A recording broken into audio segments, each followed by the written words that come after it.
Good morning. A warm welcome to all of you. I have known most of you as peers, colleagues, and friends, and you might be aware that lately I have been entrusted with the responsibility of looking after the academic affairs of architectural education through VTU as chairperson, BOS Architecture. It is a great honor and even a greater responsibility. My peers who have had this opportunity before me have done a great job in continually reshaping the architectural curriculum. In recent years, we have seen the introduction of a wide range of elective options that let students cultivate their interests, major pedagogical revisions in structure, MMBC, and environmentally sensitive designs, among other things. The onus is now on us to continue to update our content and modes of instruction in keeping with current issues and challenges. To that end, we plan to conduct a series of peer discussions, thematic lectures, and brainstorming sessions. Today is the first session of a series of conversations we'll have with invited experts who would share their thoughts on current pedagogical practices and their recommendations for the same. Let me briefly introduce the intent behind these exercises. One tends to aim high and even make tall claims while embarking on initiatives like this. Here, we are looking at making small but structural changes significant through possibly strategic plugins in the syllabus and reorienting the studios to constitute a continuous sensitization process regardless of the scale and other skill development intents of any particular semester. Mostly, we hope these dialogues provoke debates and discussions amongst us. It is understood that architecture is a socio-political cultural product. We are all aware of the comparatively new and exciting collaborative modes of production of architecture, which is digital parametric architecture through coding, algorithms, innovative structural systems and materials, specialized software, analyzing building performance, and so on. New terms, notions, and concepts emerge in architectural vocabulary continuously, such as the liquid, hybrid, hyper, virtual, trans, morphogenetic, animation, seamless, the skin, interactivity, parametric, nodes, morphing, self-generating, buildability, and so on. We are very interested in updating the skill set of the architects graduating from our university, but we are much more interested in them imbibing a culture of critical epistemic approach in place of habitual architectural practice. This can happen through experimentation, critique, confrontation, exchanges, argumentation, debate, or even imposition.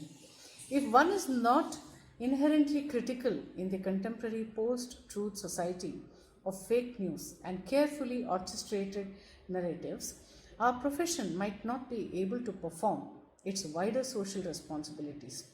We might continue to make irresponsible decisions which do not address the wider questions of social justice, environmental sustainability, and such. We might dwell on technicalities of online learning, the futuristic visions of touchless, seamless, medically safe architecture, which the pandemic has forcefully turned out our attention to.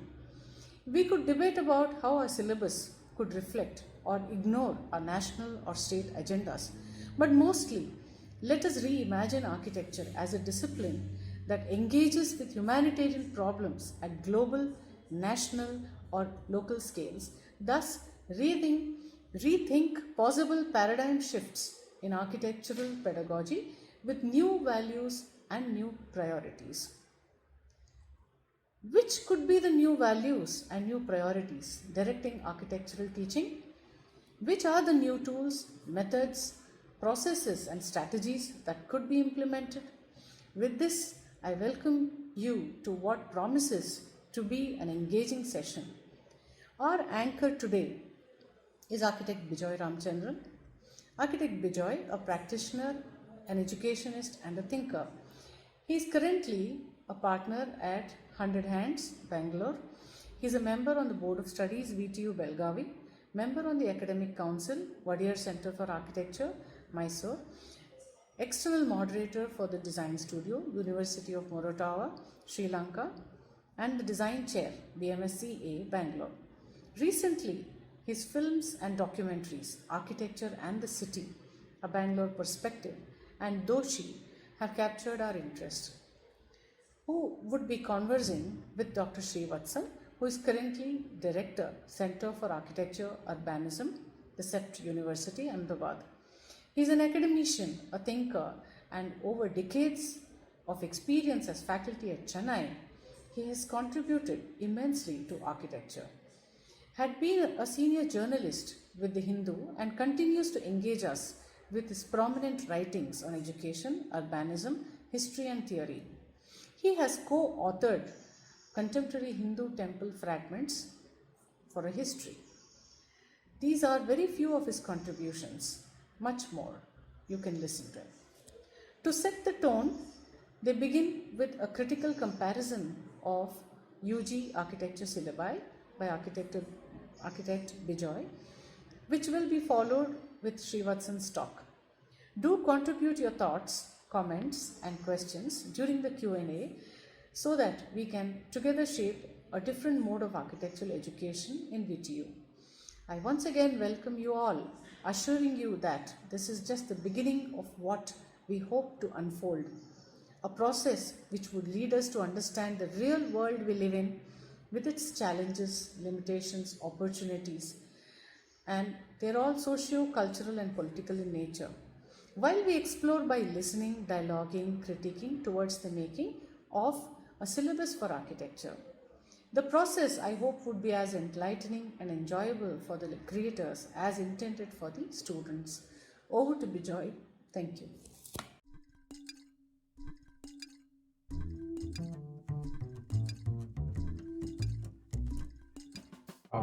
Good morning, and thanks, Sapna ma'am, for um, organizing the event and for having initiated this conversation about curricula and syllabus at the VTU. As part of the preparation for this morning's discussion with Professor Srivatsan, I've just taken a look at 6 institutions, 6 universities across the country, and just compared their course objectives. So each university, at least 5 of the 6 that I looked at, had set out certain objectives for what the course was about, what it was setting out to do, what kinds of architects or professionals the course was looking to produce. And the 6 institutions and universities are the University of Calicut and Avani Institute of Design in Calicut, Anna University in Chennai, and CARE in Trichy. Um, BTU, our university here in Karnataka, and WCFA in Mysore. SPA, the School of Planning and Architecture in New Delhi. CEPT University and the Faculty of Architecture under CEPT University, and the University of Mumbai, and SEA, the School of Environment and Architecture in Mumbai. So to begin, I just want to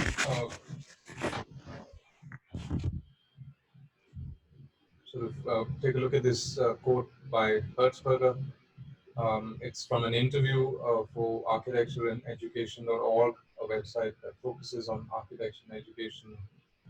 And the question is, what do you understand by education? And Hertzberger's response is really something to consider while we relook the BTU syllabus and course structure.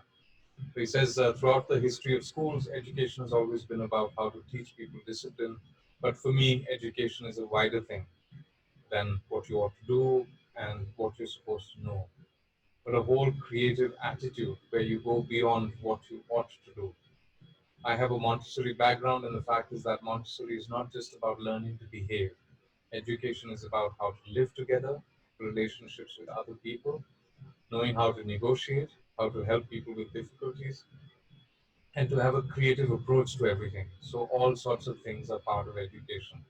So, this idea of living together, of collaborating, and having relationships with other people, and living in a society, really, negotiating, this idea of an imperfect world and how one can sort of get in there and negotiate to find ways, a middle path, if you will, and the idea of a creative approach. And he goes on to explain what this creative approach or creativity means for him. Uh, is not just for art like making paintings, creativity, but it's about exploring situations. He says he has two daughters and they try, I have to be very careful with my words here, he says, to educate people in art, not just to make paintings, but to explore situations and try to get people to open up, to make them accessible to things that they're close to.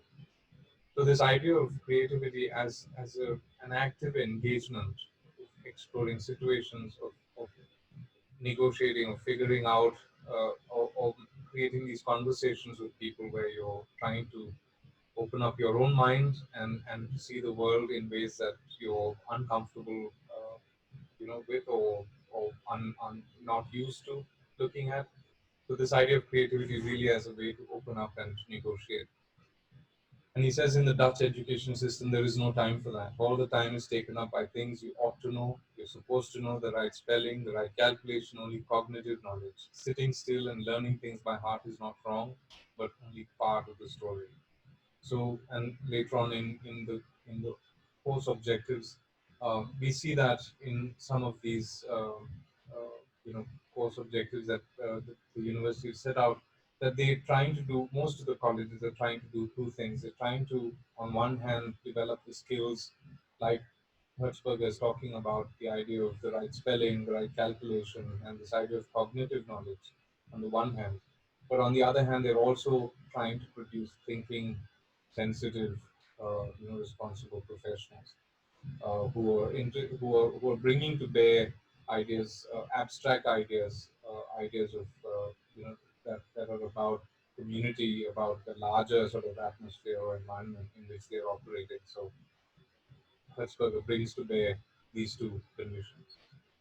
As part of today's conversation, I'm also hoping to touch upon these eight, uh, you know, issues, if you will. The first is, of course, what the objective of an architectural education is. What are we trying to produce? What kinds of courses do we do? How much time does one spend? What kind of contact hours? All of this sort of makeup that goes behind creating a course that then produces the outcomes that we want. The second is a problem that's widespread across curricula across the country. This idea that you would teach these subjects as silos. So the services on one side, the humanities on the other side. Design itself as a studio in another bucket, and that these are all taught independently. And so there is this, real struggle when you come out as a young architect to make sense of the world, which doesn't work like this in these sort of pure isolated chambers. And so, how do you break those artificial boundaries and create projects or create design problems that integrate across the semester or across a couple of years, learnings from various other fields, etc. The third is something specific to Srivatsan and to SEPT, and this idea of choice, and how do you do that? This idea of individual versus collective learning, that as a group, or how do you maintain that when you have so much choice? And also, how do you impart certain essential skills when a lot of the program is left for the student to then pick and choose? So that's something to discuss.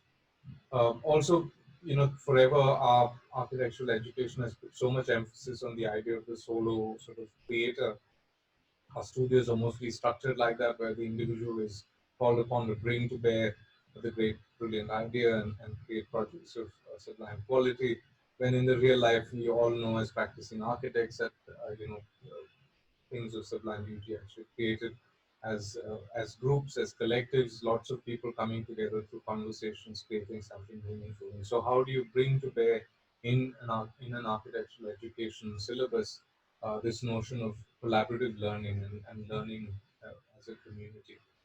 Number five is the way we build, and this actually is related to number eight, in that there is a lot that we are now seeing as fundamentally flawed in the way that we build. in the way that construction teams go about doing their work, and how things are supplied to our sites, and its larger implications on society. So that's construction and society, but also technologically, we're seeing dramatic shifts in terms of how we may be building things in the future with all of the various technological advances in prototyping and making components by 3D printers, etc. So what are the implications of these new modes on our curricula? Number six is the university and its relationship to colleges, and this came to light when I was looking at the University of Mumbai's ambitions and objectives, and what kind of a relationship does the VTU want to have, and how and Professor Srivasan can probably help us articulate this better. What is it that the university needs to set in stone, and where can there be flexibility so that each of these colleges, many of them in the hinterland, many of them in metros, in Bangalore, for instance, um, these are very, very different contexts for colleges to operate in. And so, how does the university set up a curriculum that applies and allows these, very different contexts to inform what happens in the colleges? Seven is the national education policy, and I'm hoping that Professor Srivasan can touch upon the national education policy a little bit and tell us about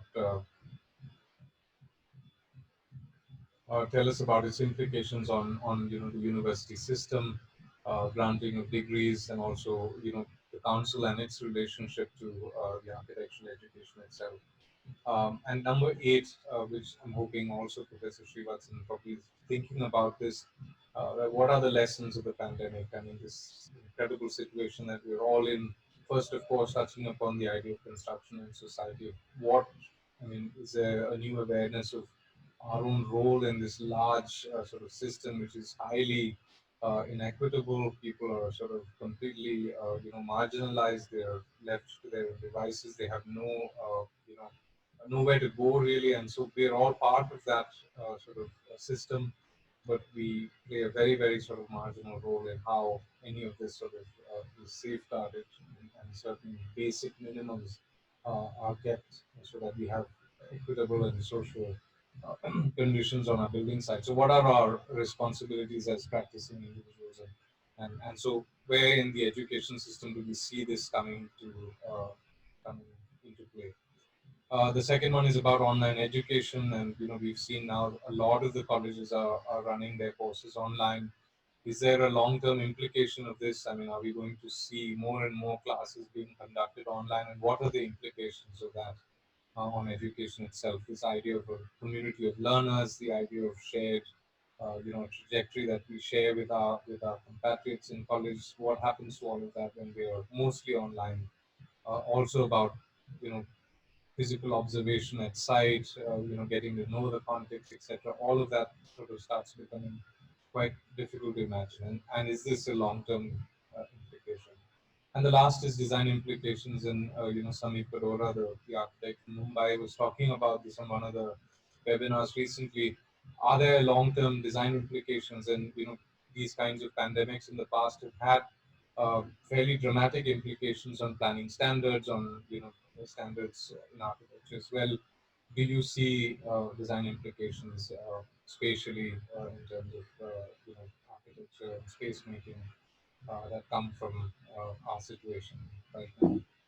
So to start, we'll start with the University of Calicut, and it's really interesting going through these course objectives because you really see what the emphasis is for these universities when they set out their course objectives.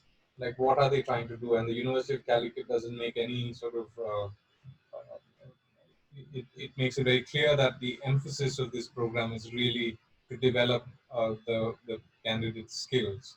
And so it sets up five basic streams in which you offer courses as part of your 5 years. So you have in one bucket you have all of the design skills, the design studio, basic design, your thesis, etc. Those are all put into that one bucket. Then you've got the technological and construction skills, and so there's building materials and construction, there's structures, working drawings, all of that stuff in another bucket separate from the design skill. And then there's arts and humanities, and then that history of architecture, theory, etc., urban housing. Yeah, so there's this kind of really artificial divide between all of these various buckets, and one is trying to figure out how you make sense of what each of these buckets mean. And then you have the professional and auxiliary skills, professional practice, and all of the sort of representational skills that you bring to bear as part of your as a professional. And the last is electives, and then they have a bunch of there's photography and journalism, vernacular architecture for some reason is an elective.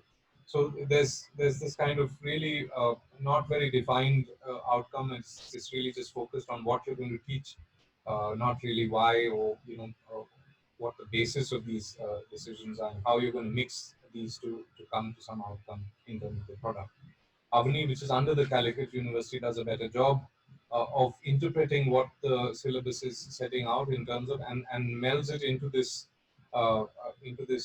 holistic idea of a program that's steeped in an understanding of context and not only the sort of physical, historical, whatever, the architectural context, but also culturally to be very, aware of the culture and the social context in which cultural and social context in which you're operating. And also there is an emphasis in their objectives about the environmental aspects of a context and how you feed from that environment. It's also the course also sets out to make this space in the college a place, a melting pot, if you will, of various disciplines. So it's really a place where a lot of different kinds of subjects are taught. There's not only architectural related subjects, but also art and music and all of that, the visual arts, so that it really feels like a place where you're exposed to a lot of creative, endeavors, and then through that exposure, you sort of widen your horizons and come out sort of maybe more rounded person rather than just developing the skills that have been set out in the syllabus. It's also the other big thing about Avani is that, of course, it's been started by practicing architects coming together. Tony Joseph from Calicut, a very, very prominent architect, set up Avani completely on his own and now has a whole team of architects, primarily a few academics, but primarily architects helping him sort of develop the school. And so even in the course outline, the objective is for Avani to be a place where the professional and the academic bodies, people can meet and that the course becomes a result of those conversations between academia and practice. So that's Abani. Anna University is fantastic. I mean, it makes it very clear that right in the first point that this is a program to facilitate a successful professional career, and I don't think they're really making. I don't think it's ambiguous at all that the Anna University program is completely geared towards producing architects for the profession with the requisite skills that then they can operate in offices. But of course, they also touch upon the foundations behind this professional candidate, this professional career, the foundations that are in the humanities, in engineering sciences, and in design skills. So these three streams form the bulk of the courses that are on offer.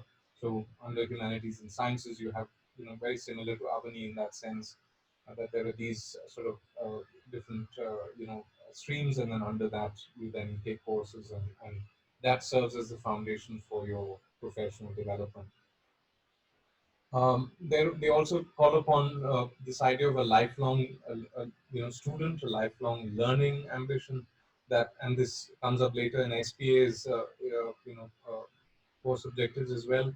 That you're preparing, on the one hand, you're giving the student certain skills and certain sort of you're helping him build a certain attitude towards the profession, but you're also instilling in him or her the ability to continue learning as you graduate and come out into the world. That you then are constantly seeking and developing your skills and your ideas through a very active engagement with the world. And so this idea of lifelong learning is quite important. And of course, the last thing, which I think is fantastic, the idea of ethical values. Almost all the programs who talk about it. How do you develop a really responsible professional who can operate ethically in the real world. And so the idea of ethical practice. And then there are certain program outcomes. So at the end of this 5-year degree, there are certain things that Anna University says that you would have achieved, you would have learned. You would have learned about the humanities, about sciences, engineering, sciences, and architecture, so that you're satisfying the strong foundation of this course. You're able to understand what the elements of architecture are, what are the basic sort of elements that make architecture, and what are the principles in how these elements come together. So there are certain sort of theoretical components that then are imparted to you, and you sort of go out there with an understanding of how things come together to make architecture. Um, Also, an awareness of the social, economical, and cultural issues that are in context that you operate in, and so you will be given the tools by which to assimilate this information and use it in your projects later on. Ethical professional responsibilities. It also calls, actually, number 8 is quite interesting, the idea that you would be trained to communicate effectively and work in interdisciplinary groups, a really important component of the program, which talks about collaboration and about this idea of negotiation, what we had seen Hertzberger talk about. How do you engage with large groups to come up with meaningful work? CARE is under Anna University and is in Trichy. And on CARE's website is their manifesto, which was written last year. And it's a really nicely written manifesto. It talks about three core things that they hold as sacred. First is the things that they really feel are important, and what we will do and what impact we wish to have. So what we hold important, what we will do, and what we wish to have. So what we hold important, and K's manifesto is steeped in this notion of a sensitive engagement with the world, steeped in a deep sort of relationship with nature and culture. We're also keen on having students who are creating forms of knowledge rather than just receiving information from the tutors, that they are then engaging with the world and coming up with new ways with which to sort of understand and engage with the world. We're also interested in care being a sanctuary for inner growth, so that you are developing yourself also as a human being in terms of maturity and attitude and posture. And so that's really interesting. It's the first time I came across it in these objectives. And diversity is a really important part of their agenda. And this idea of individuality, these are kind of linked, that they want the program to produce people who are not who are able to express themselves, are able to or are at least seeking their own voice. And so the college wants to make this place a place where everybody can find a direction for their particular trajectory. So that's very, very sort of sensitive outline for the course. They're really interested in the craft, the tools, the materials, the attitude. They want to strategize certain forms of exploration. So what kind of frameworks do you use to explore and to observe and assimilate? Also, we want we don't want these frameworks to be static, and so every time you have a new situation, you're reassessing the validity of a framework that you may have developed for some other situation, and you're able to question and assess the relevance and appropriateness, and then imagine new ways in which to then engage. So the college gives you the flexibility and provokes you to consider these sort of shifting grounds, so that you're always sort of aware and reassessing certain truths that may not necessarily be valid. Also, the idea of interdisciplinary approach, we'll see this later on in CFA, WCFA as well, that they're really interested, and again, the idea that all of these courses that are going to be taught uh, feed into each other, and that there's this kind of interdisciplinary approach that enriches the learner's sensibilities. And the last, what we wish, what the impact that we wish to have, and this is really interesting in what they're basically talking about change and continuity. So on the one hand, they want people to be critical agents of change, so that you're really engaging with the world and finding new ways in which to operate in the world. on one hand, so that's changed, but they're also interested in stewardship and for the students to be guardians of relevant traditions, and that's a fantastic idea that you would produce a person who's able to see what is of value in the existing conditions, but also what needs to be changed and what needs to be updated, and to have that ability and maturity to engage with the world like that.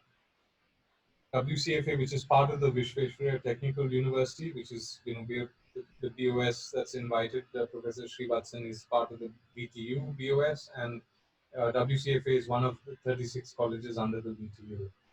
What I found interesting is that I couldn't, in the syllabus online, the VTU syllabus, I couldn't find a course objective, and so maybe as part of the BOS, our first, order of business would be to write out what it is we want the VTU syllabus to produce, what kind of a candidate, what are our objectives. WCFA, one of the premier colleges under the VTU, has set out a very, very sophisticated, objectives for the students. And the first two outline, on the one hand, the idea of a craftsperson, architect as a craftsperson who's able, who's able to, look at an existing condition, work with his hands, take from the context what is existing, but work really as if, a craftsperson really sort of engaging at that level. That's one. The second is to have a real engagement with society, both in terms of real and practical issues. So on the one hand is this idea of hands-on engagement with a condition, with a situation, and on the other is to think of solutions and a way to move in practical, pragmatic, and real ways, so that you're looking at in a way to build things, in a way to engage in pragmatic and practical ways. And so these two ideas of the craftsperson and this kind of real and practical engagement with society, they find resonance in the styles of working that they set out. So on the one hand is the idea of a hands-on practical engagement with the place, so that you're really sort of making things by hand and really engaging with the place, in a very, very physical and sort of observational way. And the second is the idea of critical assessment. So you're doing the hands-on work and you're sort of engaging with the existing condition, but you're also looking at the situation critically and from a distance, so that you're looking at the overall situation, looking at this particular place in the larger scheme of things, and being able to, you know, able to take a position with regards to how to operate in this context. And in a way, it harks back to what Avani was setting out to do. The notion that you would be able to engage with a particular context, both in terms of its physical engagement, but also in terms of abstract terms. So, key implementation aspects in pedagogy: developing liberal and critical thinking. So, this idea of taking to develop positions, having sort of looked and having seen a lot of various different kinds of places, so that you had a way to approach things. Um, Also, they're very keen on the idea of a narrative or a story, some kind of a narrative that links it to place, to time, to maybe cultural or mythic origins. And so the design not coming as merely as a pragmatic response, but also in terms of a larger narrative and story that links it to its particular place. Method, this is kind of the core of what WCFA really stands for. The idea that observation, real, in-depth observation, study, observing, distilling, writing, and discussing, that through this really visceral engagement with the location, with the place, that you then can start speculating. And so the methods, the way that you do that, and they've done over the course of these 5 years a number of RSPs where they spend time documenting, and in the exercise of documenting and looking, they then imbibe all of the qualities that then inform the speculations you may make. So diversity is various kinds of ways in which one can operate. So there's just not one way to work or to think. That you want to encourage different voices and different ways in which one could operate. But that's not only in terms of the students, but also as an institution, so that WCFA is not stuck in its ways in terms of how it will operate. And so the institute looks to be agile within the community so that it can always change their focus and look at various things that may be coming at them in terms of change from the community and from the larger region. Equal importance to all subjects, like we've seen previously. They're looking at having wonderful teachers across the board for all of their subjects, but they've done these experiments over the course of the past 5 years where they've done vertical and lateral studios, so that you sort of jam people together, you bring information together, and give what is in the real world in practice a very common condition where you're exposed to various kinds of stimuli from all over the place, and really the architect is making sense of all of this information and finding a way to make these things work together. So that equal importance for all subjects is a core for WCFA. We've already spoken about the settlement studies and surveys. This is a big part of what WCFA does. Um, Also, what is really nice about this course objective is number 5, the idea that they're also really keenly looking at how their faculty develops themselves, so that they are also constantly learning, and really, like Professor Srivatsan says, it's a community of learners, not just the students, but even the teachers. And there are certain kinds of aesthetic and skill-based or thinking-based workshops that they may initiate, so that the teachers are also the tutors are also engaged in constantly updating and improving their awareness and skills. So that's a really nice part of their objectives. The School of Planning and Architecture in Delhi, which is a premier institute, and so you can see lifelong learning is something that we saw earlier on as part of Anna University's objectives. Also, the idea of learner-centric education, we've just spoken about that at WCFA, so that's another big thing here at SPA. Also, that the teacher is not really the person who's going to give you all of the truths, and then you go out there and do practice, but that the teacher is really a facilitator, and it's really the student, because it's a learner-based environment, that the student makes decisions, and the student guides, or student sort of is sort of encouraged to find his way through these 5 years, and that the teachers and the mentors are really there to help you find the right courses, and do the things that are of interest to you. Um, so learning style best suitable to a person, and so embedded in this is the idea that maybe and I haven't looked at the SPA program in depth, but maybe that they may also be offering certain electives that then give students a certain amount of freedom in structuring their 5 years. Um, Critical contemplation in all of these 6 objective outlines. They are a constant refrain.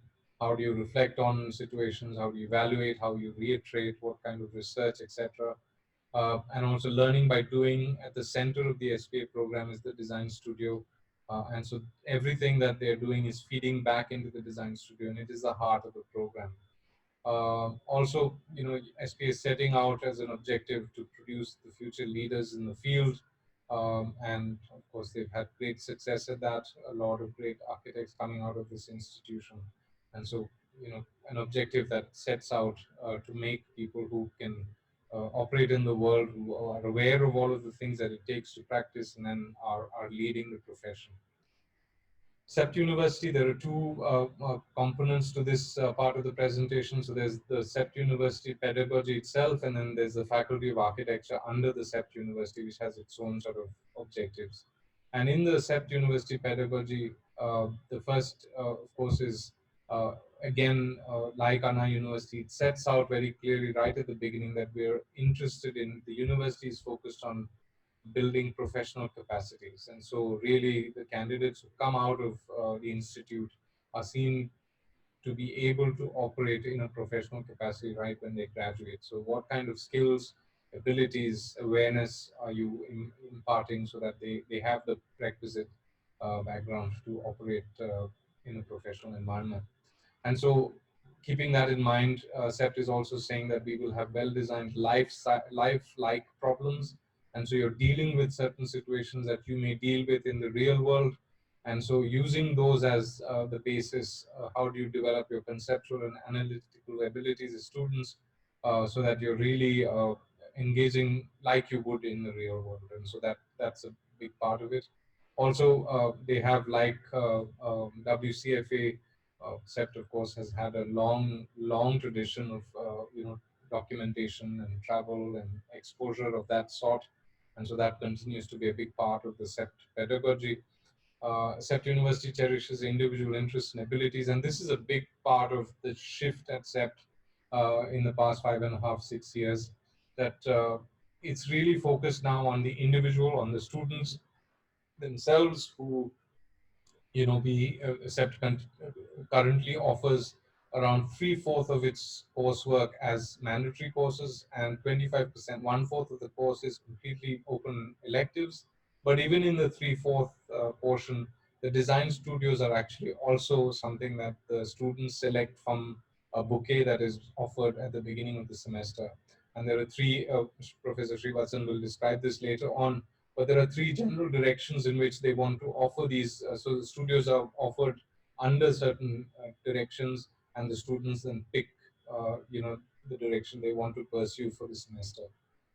So even in the design studio, which is a large chunk of their credits, of their mandatory credits, even there's a fair bit of choice for the students. And so this ambition that the university has is satisfied by giving the individual all of this freedom to structure his 5 years, his 4 years at the university. The first year is all mandatory sort of foundation level courses. Um, Also, again, I think just like CARE, said in its objectives, or rather, Avani said in its objectives, that really CEPT University looks to be a place where academia and practice can meet, and it is in the working together of these two, professionals and academics, that in how they work together, that's how the school looks at educating students. That it is really in the conversation between both these streams and not only academia, only practice. So it isn't a one way track. And then, just like at SPA, CEPT sees its teachers not as people who will define your trajectory, but really as coaches. And so the students are on their own exploration, and the teachers are there to guide them in making these choices, in a very open environment. The Faculty of Architecture at CEPT.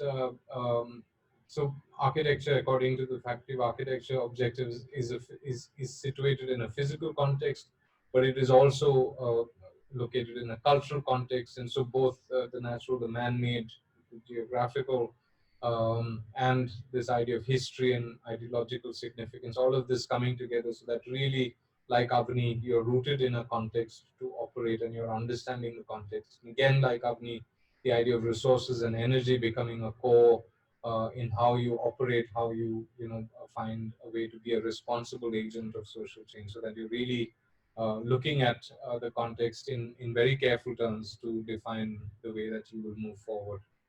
Um, so on the one hand is all of these sort of abstract, assimilating all of these abstract and contextual conditions that exist on the one hand, and on the other hand is the notion of developing skills and disciplines with which to then work in profession. So you're doing this dialogue between the two exists here as well. The twofold orientation and well-developed pedagogical method have helped the faculty to become an outstanding center of architectural thought, research, and learning. And the course hopes to produce thoughtful and responsible individuals who will tackle the challenges of the profession. So, setting out a very ambitious goal for the production of architects.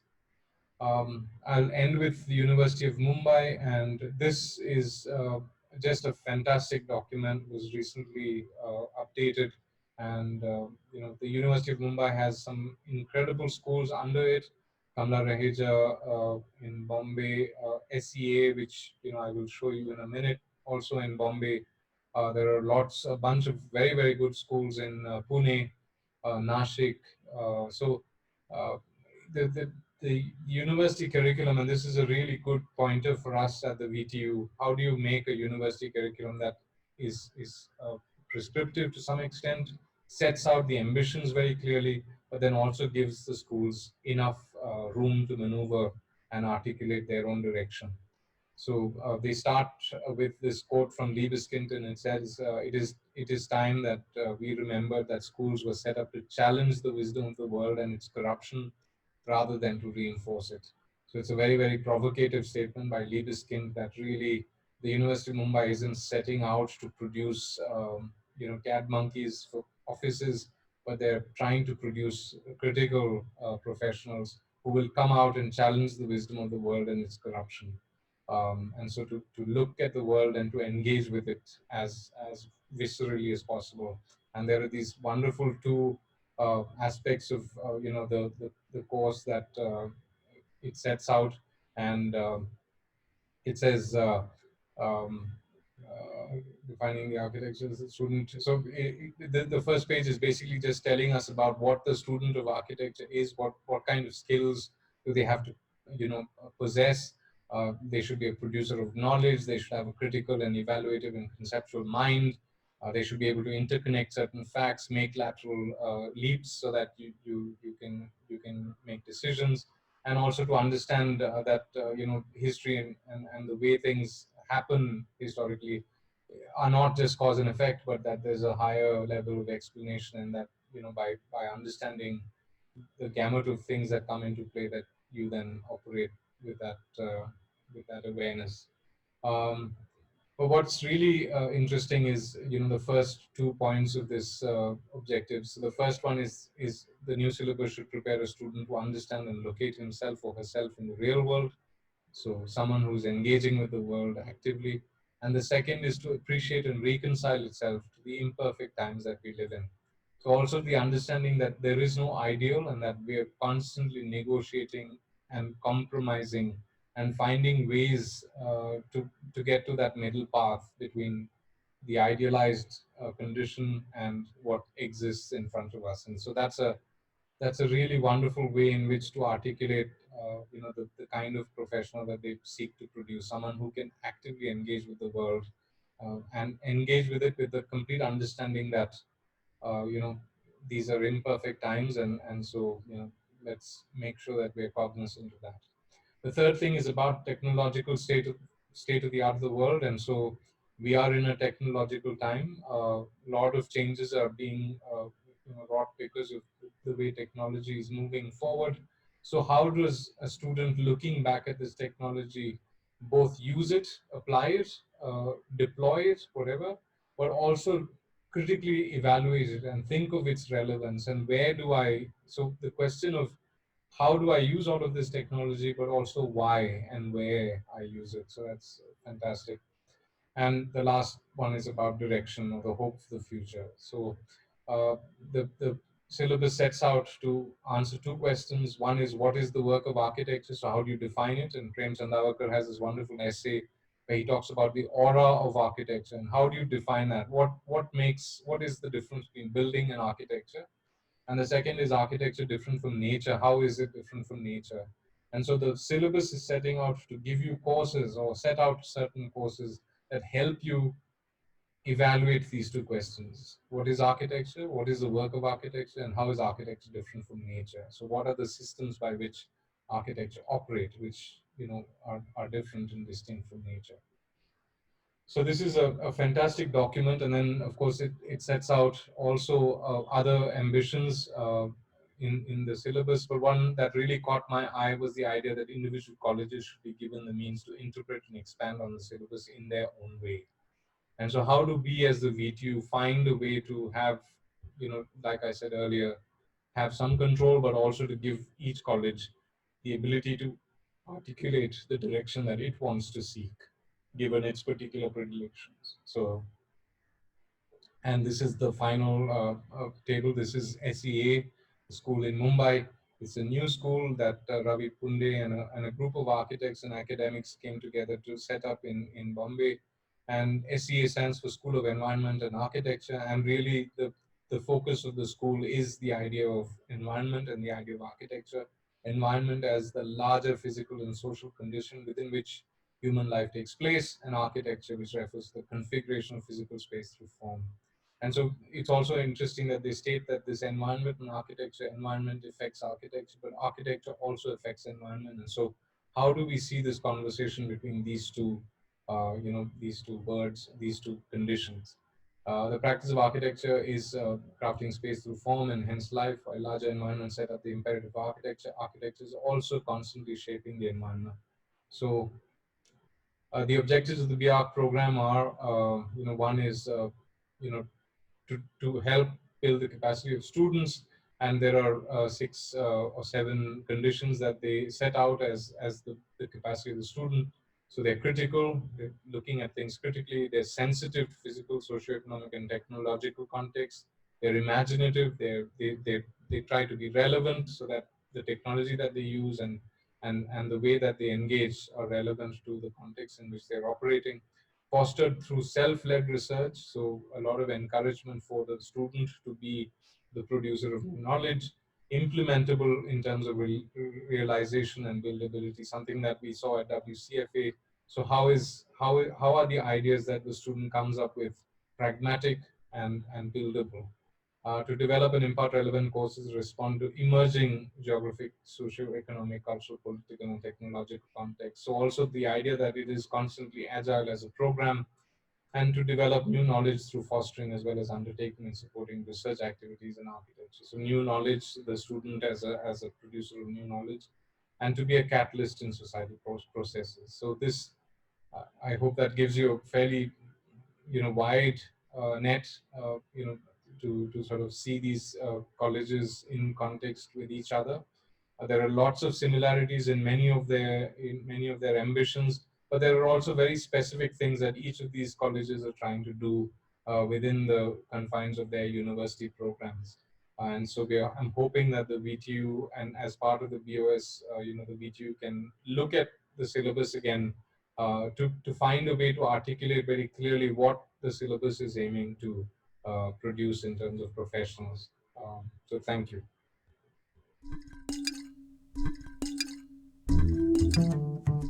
So any curriculum that we are thinking of should be in a way an NEP ready, okay?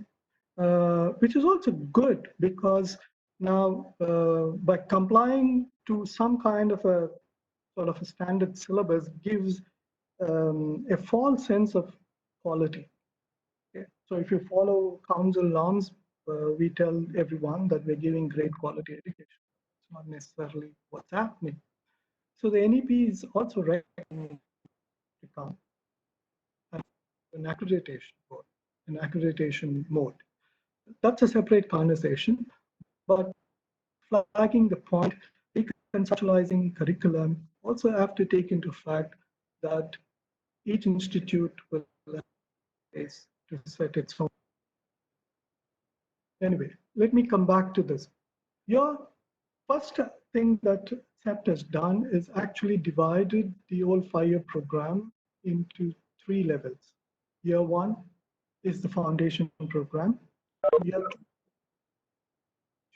year 4 and 5 is called the level 3. Now that allows us to set the agenda or the objectives of the various levels, because based on that expectation or aspiration, then the programs and studios will be defined. Now, with defining the levels, these are simple keywords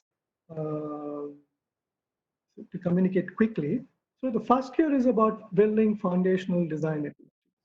While the level 2, what we are looking at is in the first year, person from school background or very uneven backgrounds, primarily focused on a verbal mode of inquiry and not a visual mode of inquiry, comes into doing what is primarily a visual way of thinking. So the entire first year is that transformation of how do you convert in a person who is predominantly verbal in our way of looking at world into also not at the expense of, but in also looking at it primarily visually and what kind of tools and skills that you need to do. And if you were to look at things visually, what sort of ideas you get about things that you see. Well, the second level is the person, from having acquired some fundamental skills, is now going to be a designer. Not yet be a designer, but they're trying to become a designer. So there are many things that any designer needs, but we have chosen three aspects as the three distilled uh, basics or fundamental things. One, any designer needs to know how to visualize and communicate it. Two, a designer needs to know how to construct, how to specify something and make it. And there will always be some class of problems where there is a need to organize an activity and spatially plan it. Now, irrespective of what you do, whether you do visualizing, constructing, or planning, uh, you are going to deploy a set of rational arguments and substantiate your decisions through series of arguments and evidences. So that is something which will run through all the three. So its impact is when we do the studios in level 3, it is mandatory for the design instructor to make it clear to the students what the studio is about. For example, if I do a visualizing and communication studio, and let's say my project is designing a library in an underground space. Now here I'm going to visualize the environment and show it to you. But when I review it, I'm not going to ask the person great details in terms of dimensionality, except in a very commonsensical way, nor I'm going to ask about construction ability. Because the thrust there is to develop the ability to visualize an environment. And so in level 3, it's more about more and more related to the domain real life problems that probably officers undergo. And it's also focused on thematic. Now, this is how it is. Another way to look at the levels. The first year is highly structured, many exercises, very small exercises, almost a week level. You have to produce every week something. And level 2 is less structured compared to the level 1, but nevertheless structured. I'll show that an example. So there is one design problem, but it's all broken into a series of exercises with many deliverables. Because this deliverable is something that we keep emphasizing, because that is not just to ensure that more deadlines means better output, but it's also constantly use the output as an input. Okay, and the level 3 is less structured, but outcomes can variedly do it. While in the first and second, there could be little similarity in the outputs, but still you would find the individual signatures. Also, you can look at the shifting emphasis. While in level 1, there is a lot of emphasis on skill, while in level 3, it's more about finding one's own voice. Now, this is how a broader structure looks at set. Okay. Now, the studio takes 12 credits. It's important, I need to explain this a bit. It doesn't, what we are saying is, going back to the early point, that you form knowledge with respect to what you're solving a problem. So studio is something like this. Suppose you're designing a water-related structure. You need to know something about how to deal with hydrology or something like that. Or you're looking at a making studio which involves digital fabrication, and for that you need to learn from software. We don't teach software outside. There's no course teaching software. There is no course which tells you how to make a model. All that you need to do is to do it part of your studio. So the studio becomes central. So it takes about 12 credits of the 20 credits that we have. Okay? And basically what we're saying is you're doing one studio and a maximum of 3 subjects. And we also have electives. But the electives, there is an option to either you could do it in a regular semester, or you can do it in summer and winter. So this allows a student to plan the semester. Suppose you want not to overburden yourself for whatever reason, or probably you find some exciting electives in the summer and winter. Because, for example, after though I've taught this course, a pre-credit course, I always found it's better to do it, this criticism and writing course. I always thought it was better to do it in a workshop mode, because I find this doing one lecture and one writing course every other week is actually taking away the intensity and focus. I prefer a workshop model, and I've done once that also, and I found that far more productive. So suppose if I offer such a course and not give a 3 credit, but actually do a 5 credit and do a 4 week or 5 week intense course, then many students sign up for that. So there is a flexibility to do the electives in the summer. That's one thing. Now, Can sorry, interrupt. yeah. So, there's a gray patch on the screen, which some of the audience is wondering why. This one? Yeah, yeah. Okay.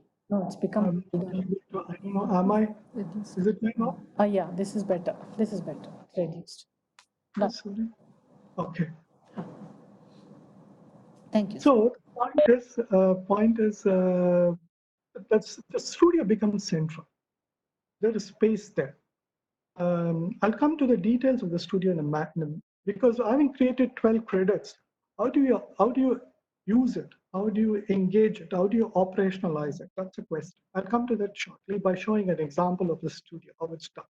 Now, outside this, there are three things we think are important. One is what you call your history courses, which are basically, we're not calling it history courses, but essentially what you're saying is how do you know something about your discipline, independent of your problem solving orientation in your studio?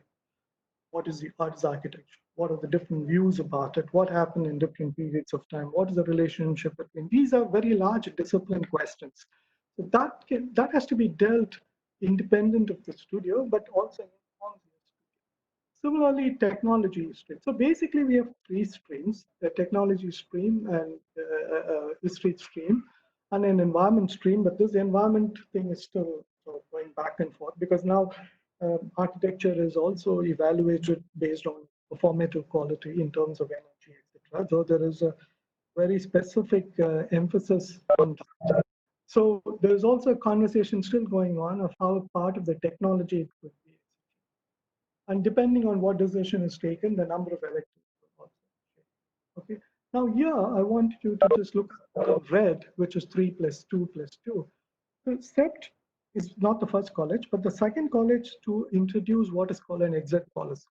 Up to the end of the third year, if you decide that this is not exactly what you signed up and you wanted to become a theater artist, or you want to become a something else, that you don't have to wait for 5 years and then worry about it. So you can leave at the successful completion of the third year, for which you don't get a BR degree, of course. You would get a BSc degree if you're an architect in building science or something like that, because something similar has been done in SPA Delhi too.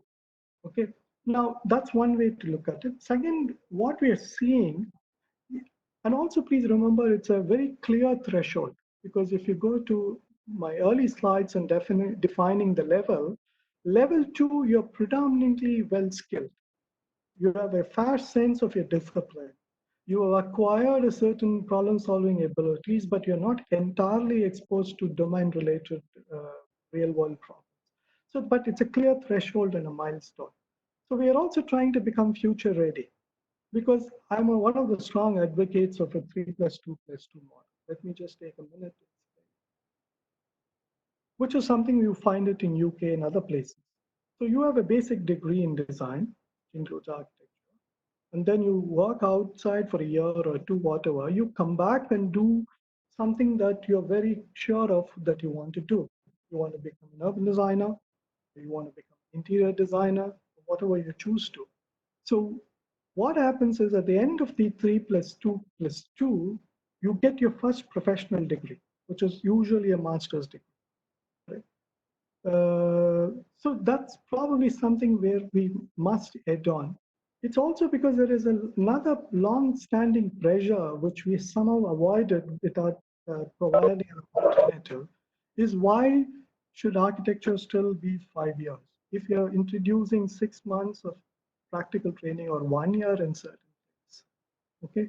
And why we are introducing at that level and so on and so forth. Because some it is 7, somewhere it's 10, somewhere it's 9. There don't seem to be a very strong rationale. I find some rationale in the 7th semester because you get some idea of the practice and you come back. So you relook at the way you are learning and also engage with the problems that you're solving within the studio in a much different manner. Okay. Now, each semester has got about 17 weeks, of which 15 weeks is where all the design ends. There's 1 week for jury, and the jury comments are taken and they are reworked, and a grand exhibition is done at the end, and a portfolio is submitted. Portfolio production is as important. It's also closer to what happens in real world, where you often don't get a chance to speak about your design. So that skill is also being imparted, and we take a lot of pride in the end exhibition. Let me move to the.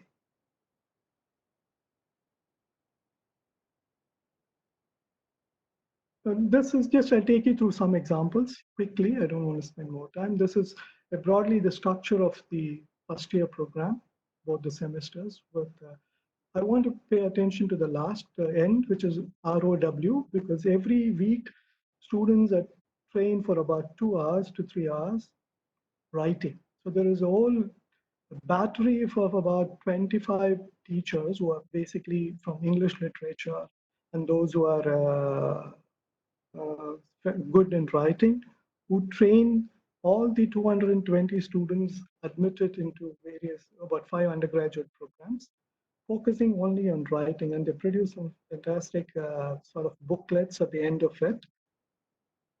This is also just some sample of work, but essentially every studio has to define its learning outcomes. It has to give an example of what it wants to achieve. Just a quick example. And making is integral right from the beginning. So here is one which looks at a kitchen, and using cardboard boxes, they have to assemble that. So making, drawing, observing, they all go together. Now, one of the challenges we all face is how to scale up. Okay, we have about 80 students. So what we have done is it is divided. We adopt a unit system, which is nothing new. Many colleges do it. So if it's a single tutor, we have 12 students and one teaching assistant. And if it's a dual tutor, that is 2 tutors, we take about 15, 16 students and one teaching assistant. The bottom two, for the time being, we leave. So which means if there are 160 students, 80 in the second year and 80 in the third year, for 160 students, we roughly offer about 10 studios. And these 10 studios focus on either or one of those 3 themes I elaborated. And every year, before the commencement of the college, these instructors present the studio. Of course, the studio briefs are already uploaded a week before. And after the presentation, students sign up to these studios. Okay, if it is oversubscribed, then there is an interview. The teacher chooses the student based on their portfolio of their previous semester. Okay, there's always a possibility that you may not get the studio you want, but the assurance is that same studio will be repeated again in the next semester, if not the next year. So these 10 studios keep repeating almost every. So the student gets a chance to try different tutors, different focuses. So the condition being you just do 4 studios in 2 years. So it's in operation for 2 years. Now, the pattern that emerges is, though that's not a condition, student tries out all the 3 different studios, and the 4th one they end up doing something. So the student has his own sense or her own sense of how to sort of equip. And normally the senior's word carries a lot of weight, despite however great a studio presentation is. These are some of the guiding principles for tutors. A lot of emphasis. I don't want to go through this. quickly. So this is just an example of one of these studios. And I'll just open this document, or I hope it opens, which is basically showing, uh, you know, uh, a structure plan of one of the studios. Apart from so I want to focus on 3 things. One is the learning outcomes are defined and what are the outputs. But more important is there is a weekly schedule. There is a output that is required. So the first week, what is the exercise? Second week, what is the exercise? What do you expect? Then 3 to 8 weeks, in this case, produce a diary of, these are all examples of, some are from SEPT, some are from outside, but we always present a student of what is the possible outcome on time. Then the fourth one, in this case, an installation. Then the 6th week, then there's another kind of representing different architects' work. Then you do sort of make that installation. And so this, for about 16 weeks, a detailed plan is made. And this plan has to be submitted to a course approval committee, which usually has the dean, the academic director, and the deputy academic director. And there is a separate office called the Teaching Learning Center, which helps those teachers both put this up, set up meetings, and everything is online. So all that back-end work is done by an office. So my point here is that 12 weeks is not the only thing. So how do we use that? How do we structure it? How do you break in a bigger problem, particularly in younger levels, into clear specific outcomes? And we have a very clear feedback loop, apart from online student feedback, which is anonymous, which I'm not carrying now. This is, we have a board of reviews for every level. One is focusing on studios, not on subjects. And these are about 13 questions. These are 3 people who are not connected to STEP, who are independent. They don't teach. They know about us, but they're independent. So they give a fair assessment of each studio, which is both there is a verbal and also there is a traffic light here. Red means you have not met that objective, while green means you have, while blue means sort of somewhere in between. It's depending on what the verbal comment says, it could be green or it could be more or less closer to red. So there, and post review feedback, the tutors, they share and some conversation happens, hoping that that would sort of lead to further. So the same goes for theory class. This is my course plan. I used to do a teaching course called Architecture, Criticism, and Writing. So it's all broken every week. There's a clear set of texts, the set of tasks.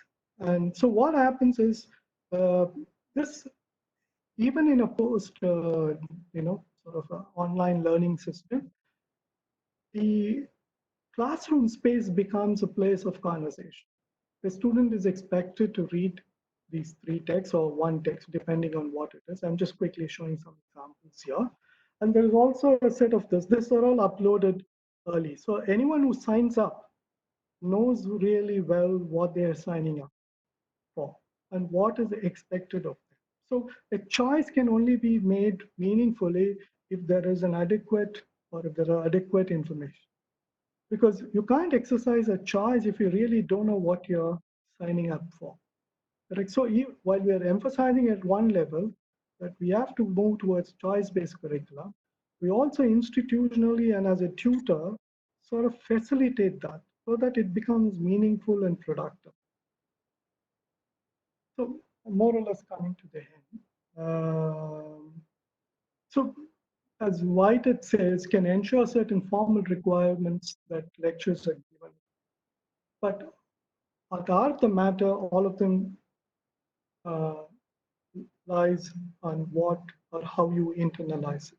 So just to recap what I'm just mentioning it here, what I mentioned here, 2 things. One, we like to be realistic about what is possible given within the time frame we have. We have to provide space for students to internalize, reflect, and also look at a life outside the studio. Correct. So there's so much happening in the city. There's so much happening in an institute like STEP. There's pampered for so many lectures, etc. So there's so many workshops happening. So we'll have to create space for that. Second, we cannot sort of teach subjects in a syllabus. Some of the things that we need to learn have to be learned in the context of the present. Some are independently learned, but they're fed into it. So there has to be some choices, and for that choices to happen, we need uh, some kind of a sharing of what we are going to offer to students, so the students make an informed choice. Uh, the challenge in such a mode is mobilizing resource people. Ahmedabad is spoiled for choice, so there's no dearth of good tutors, and really have a lot of people teaching and doing subjects. It also costs, and it's not so, it doesn't come cheap. So that's a different but a related problem which I'm not taking up today. So we understand the role of what an institution is. We do that well. We are not making a claim that education is complete here, but whatever we are offering, we are doing it as thoroughly as possible. So one is content, two is structure, three is the process of offering it, and fourth is a very important part, which is the feedback loop. How do we complete the feedback loop? And we also have appraisals for tutors, wherein both these feedbacks, the student and as well as the board of reviewers feedback, is always taken into consideration and given weightage. I'll just stop here. There are many other things, but I hope in the conversation we can visit.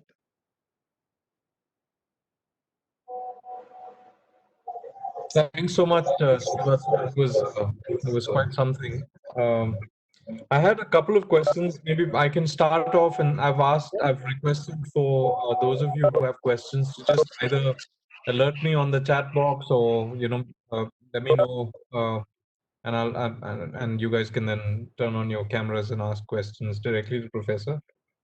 Just to start, this is specifically to do with what you've just presented, Professor, and your idea.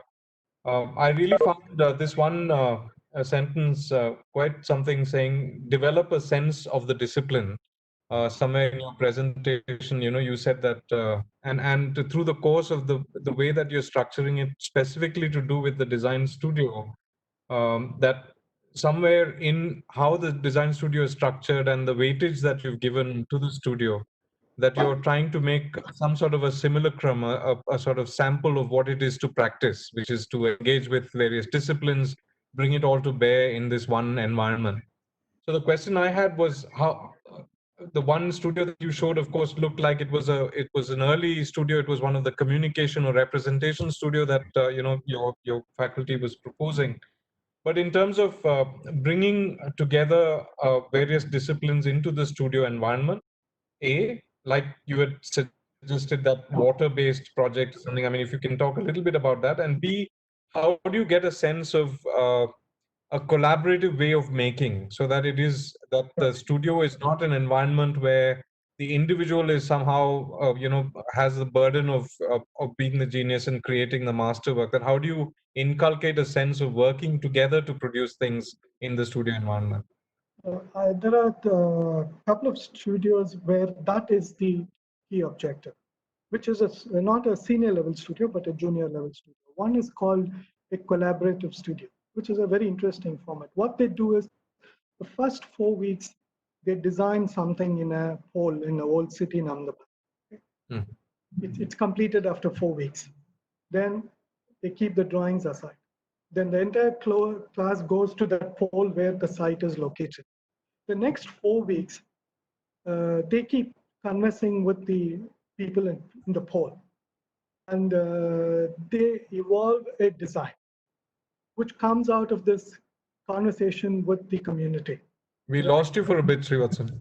So what I'm saying is this collaborative studio, uh, basically what it does is wants to expose students to what happens if you design all by yourself, assuming that you know exactly what is needed and how to do it, and what happens really on ground, and and see for yourself where the contradictions and challenges are.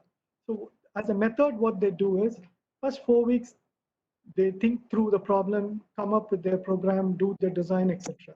It is just done like any other design studio. Then they go to the pole, where they completely discuss from scratch the whole project, from program, how it's to be done, etc., and be honest to that process and see where it leads to, and see two design that emerges at both sides. Okay, and then you come back to the board and sort of work something in between and take it back to the studio. And a certain end exhibition is also held in the pole to show what is the output of that studio. So there are some, am I audible? Hello, am I audible? Yes, sir. Absolutely. You're very Yeah. clear. So that is one kind of a studio like that, which really focuses on a collaborative. There is one more version of the same studio. The intent is same, but the methods are different. Then there is one studio which deals with water, primarily not approaching it from an architectural perspective, but primarily approaching it from a landscape position done by very young. When I say young, the normal condition at CEPT is you should have a minimum of 5 years experience post your undergraduate to teach a studio independently. You can be an assistant to somebody, but if you really want to lead a studio, you. So these two young people have really worked, they've done extensive work on Narmada River. So they've taken a part of that, their larger research project as a design and try to address, similarly, there is one more studio which talks about landscaping. So there are different modules. So that's where the question of choice also comes. So the student gets to know what the intent is. They listen to the instructor. So a very serious pitch made by all instructors saying how good their studio is. No false claims, I hope, and they don't. Then the student experiences this and decides what they want to do.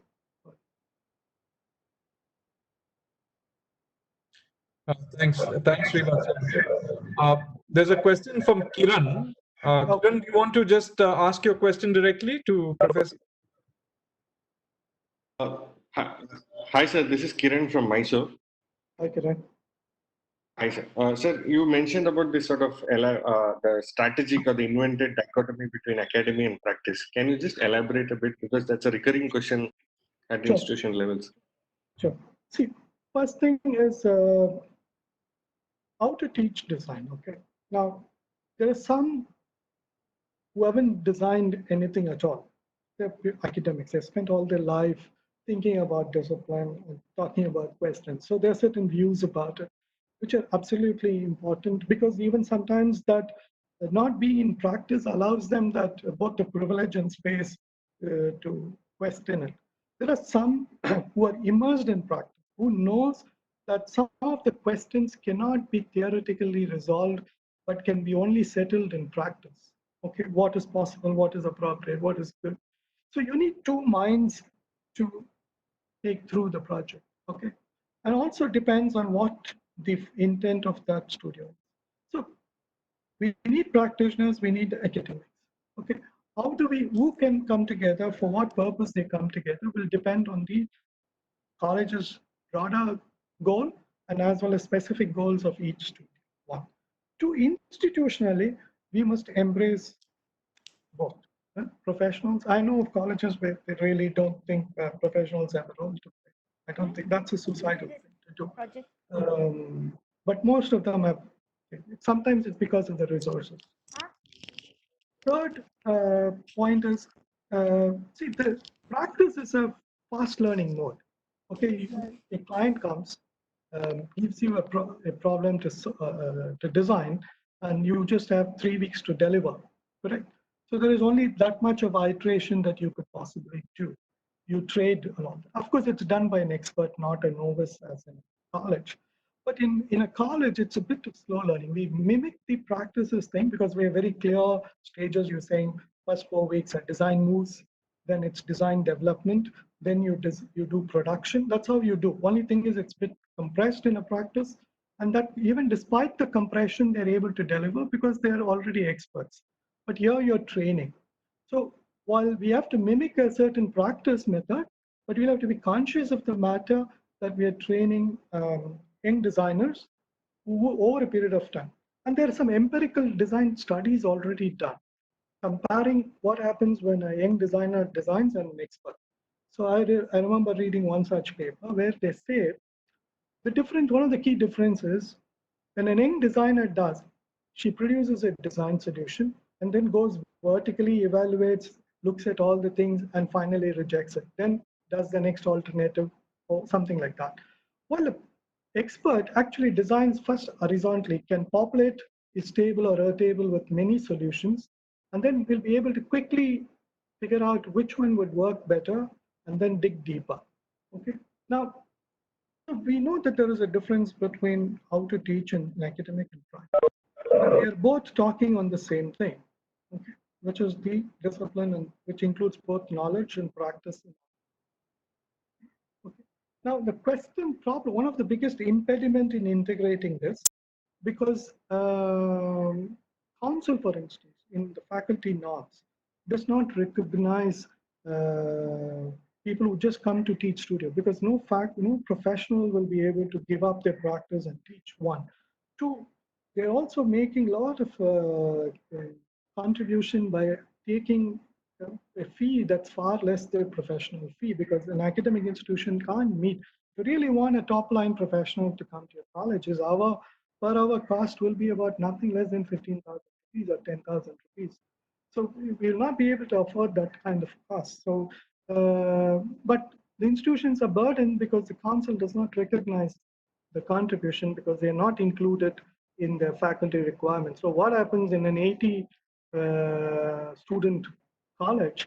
You need 29 faculties. In addition, over and above, you need, let's say if you adopt a SEPT model, you need to have another 10, 15 instructors outside that, which will not go against the faculty count. So there's some structural issues there as well. I hope I've sort of. Thank you, sir. Thanks, Srivatsan. Also, there's a question from Anupama from Salem. Anupama, do you want to ask your question, Professor, please, about design process and motivation? You want to unmute?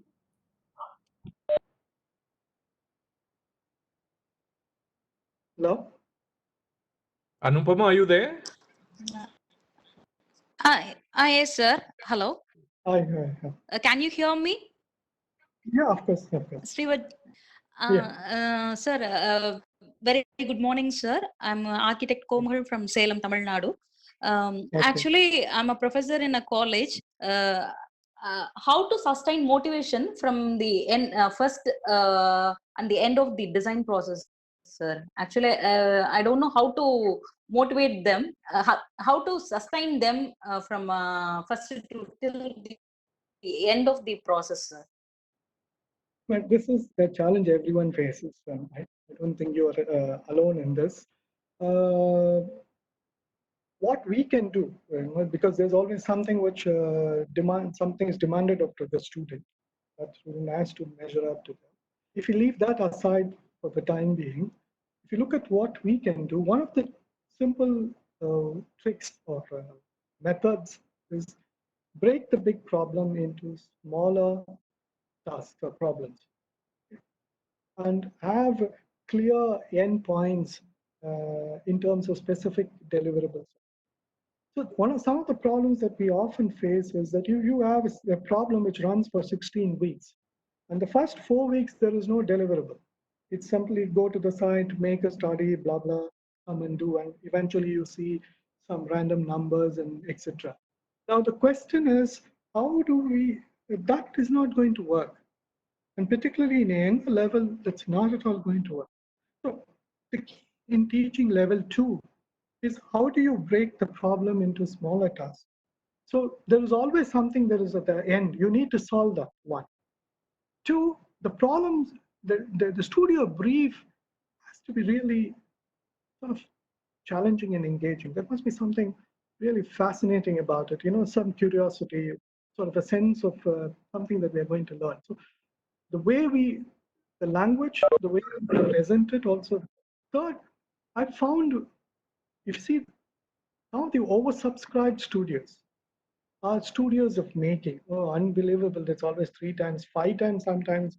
You have 20, 15 seats and you have 50 people subscribing to it. And it's very difficult to say no, because some of these making studios, these guys are really hands-on and they sort of make something, show something. Of course, there are other kinds of studios which are equally popular, something to do with the personality of the teacher themselves. But so there's a combination of factors at work. One, we'll have to very creatively design the problem. Two, we need smaller tasks and deliverables. Three, we have to have some element of making, apart from just the regular drawing something. We'll have to, probably we should not start with the drawing, probably we may have to start with the model or maybe short film or something like that. I don't know, depends. In my own experience, because I've not taught a studio in some time now, but I've done a few theory classes. Uh, One of the first things we do is, for example, when I teach a course on criticism and writing, I divide the class into 4 or 5 streams, groups, and they have to produce a newsletter. And that newsletter has to be pinned in almost 12 or 15 notice boards in the college. And the enthusiasm they have is fantastic. So some devices, I'm not saying this is the only way to do it, but we also have the responsibility of making it productive, engaging, interesting.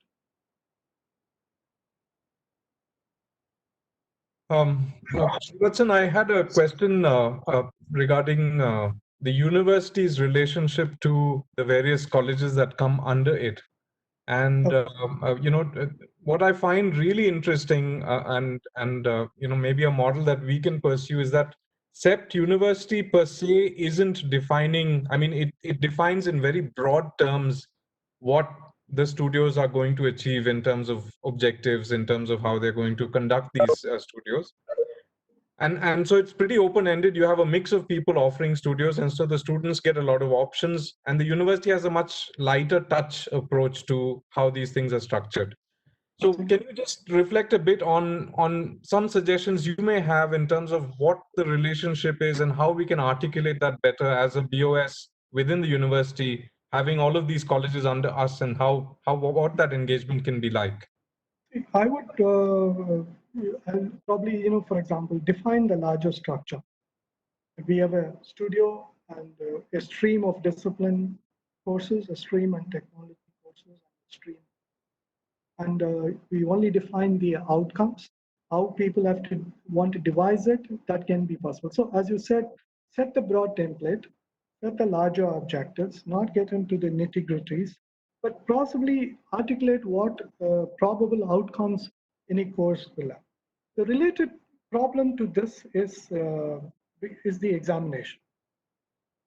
If you have a centralized examination, then there are certain issues. So we need to look at some of the courses are not amenable for examination. For example, how do I do an examination on architectural theory, etc.? Essentially, it boils down to an essay mode that we can even take in terms of a series of essays. So we'll have to tie template with the process of evaluation. Okay, the question is quality assurance, that some kind of voluntary academic audit, that would be better. This is one set of ideas. The second set of ideas is actually which in CEPT, though a bit late, but we have started thinking. All these years we have focused more on international exchange programs and networking, so 1 semester off. Recently, we tried last year with 2 universities, it didn't go forward. But this I'm putting to you, specifically VTU. We are now looking at mobility of students and exchange of credits. So we almost even got to signing an agreement with one university. I don't know because for some reason it didn't come through. what we're saying is, now look, it's not possible for all universities to have all the kinds of faculties, etc. We are strong in some, we are not strong in something else, but some other institutes are strong in something. Can we allow students to move, if not during the regular semester, but during winter summer? Could we take a bit of the online component? So credit transfers are possible. Can we do networking of institutions? And credit transfer is a very common thing, and we should do it. Suppose if there is something that you are offering, a great studio, or in your summer or winter, I must be able to come and do, not only for the, but I also have to unburden me as a student, where the credits must be compensated. In fact, the UGC recommendation of choice-based curriculum allows for that. So we'll have to explore that also as a VTU. Okay, within VTU is absolutely easy for you to do it, but I would say go a step further and we can do some network. If there's something that you want to do with CEPT, I think CEPT would be very interested to look at the possibility. Thanks, Srivatsan. There's a question from Shreyasi Pal, I think. If you can just come online and ask your question, please, Shreyasi.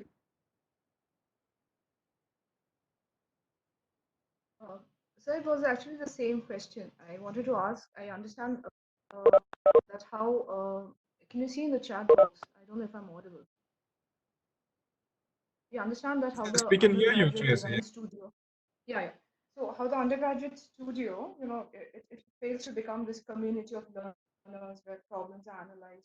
I understand you're talking about kind of an explorative studio where we take a problem, we analyze it, and the syllabus that the University of Mumbai syllabus that you had shown, I think the last one, that also talks about how explorative knowledge production becomes a process of design problem solving. So my question actually, you already asked. I want to ask, how does the university actually, uh, what is the role of the university in actually doing this? Because I understand when an institute is autonomous and has the right resource people, but I understand, as you said, that you can have voluntary academic audits and credit transfer because different institutes have different kind of resource people. But right now, our university operates in a very different manner. We have like where minimum standards are ensured through a very traditional exam model. I was wondering how could this be operationalized in our VTU system where we have so many colleges, so many wide variety of faculty and students.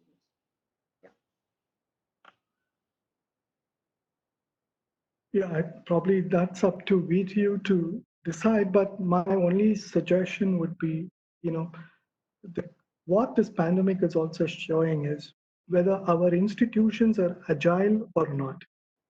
Can it respond to challenges? Should it only wait for a crisis? So this part of the problem is an institutional arrangement. And we have to be absolutely imaginative about it. And if NEP is any indication, okay, that's where it is pushing. It has its own problems. We'll have a separate conversation on that. But one of the key things that it's pushing is individual colleges take responsibility of their courses and made accountable. Okay, one. Two, the institution itself has to be agile.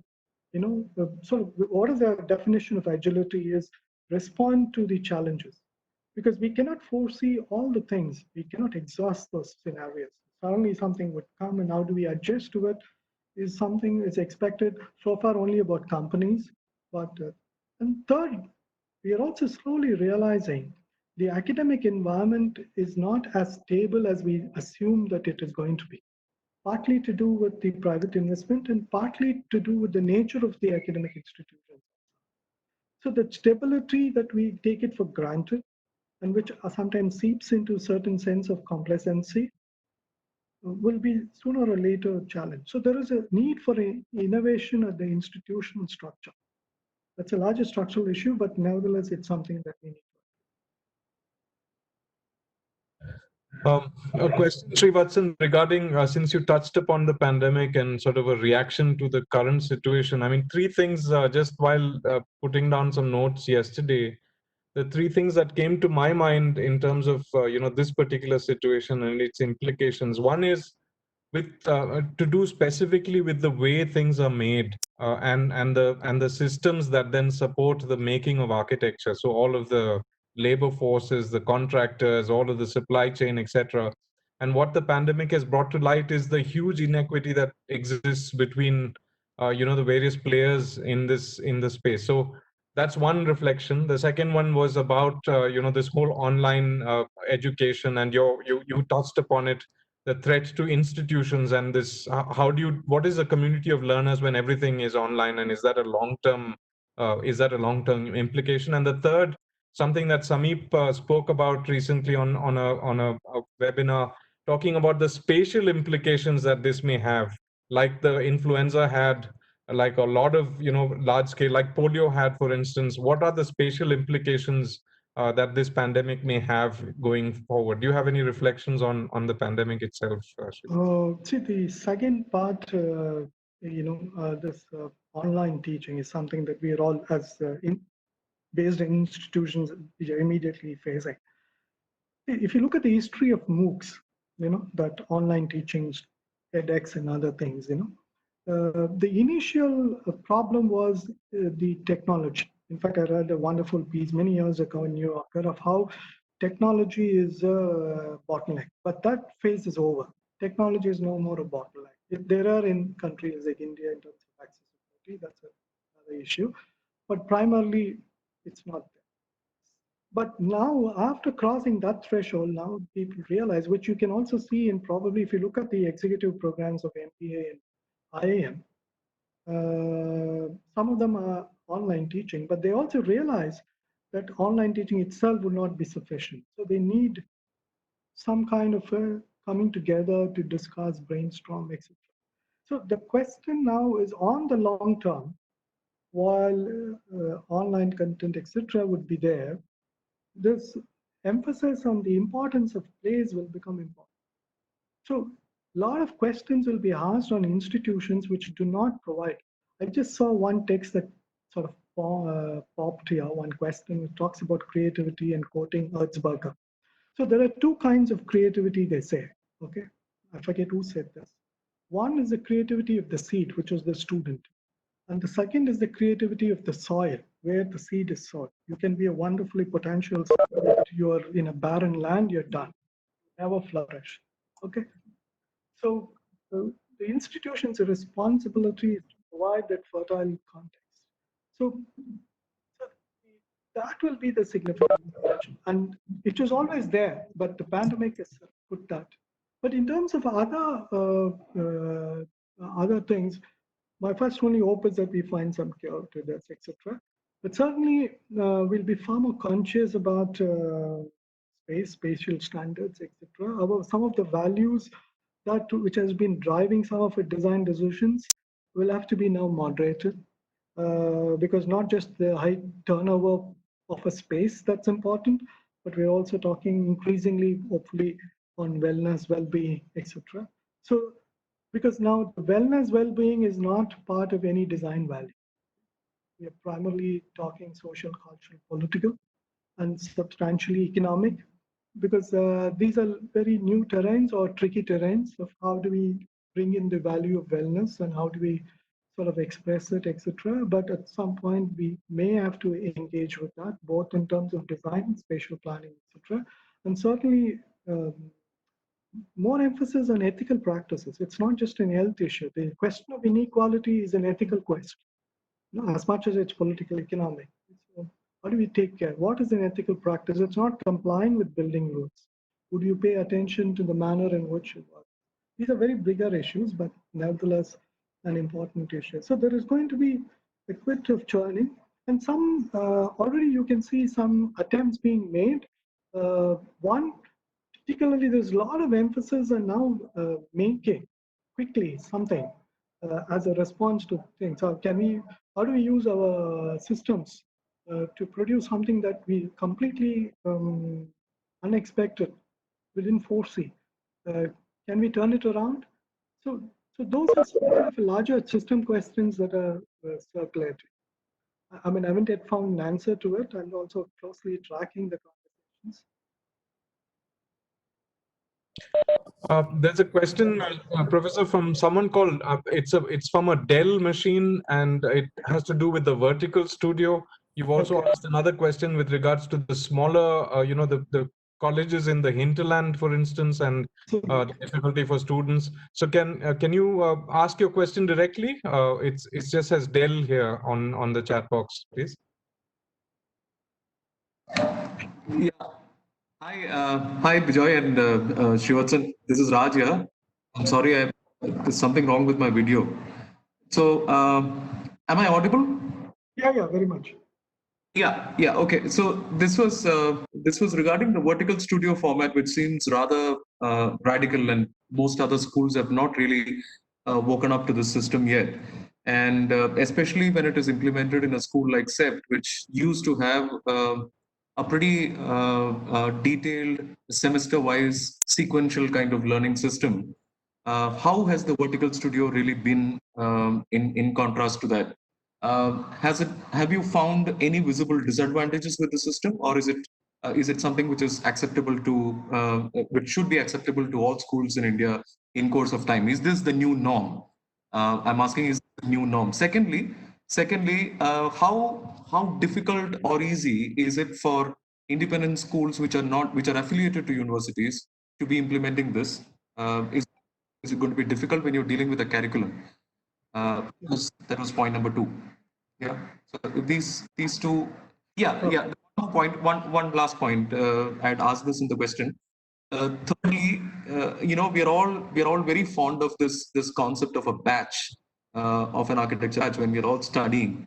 How has this concept of a batch been disrupted, or do you think there is a new sort of a community that is getting formed in the process? Is that going to be a positive thing? So just 3 questions. Yeah. No, this vertical studio and mobility and badge are connected. I'm presenting a story after 2 years and 3 years of implementation. It doesn't mean that it was easy, and one never had a success at the first go. There was a lot of apprehension, doubts, asking questions of how a second and third year will come together, how will you evaluate, etc., and all that. I only used to give an example of my daughter's school, KFI school, where that's Krishnamurti Foundation School, where mixed age group learning is very common. So, for example, the second, third, and fourth will be put together. 5, 6, and 7 would be put together. One of the key objectives of a mixed age learning is primarily how do you learn from your peers? Okay. Because however a teacher tries, there's always a sense of authority that comes in between in the form of learning.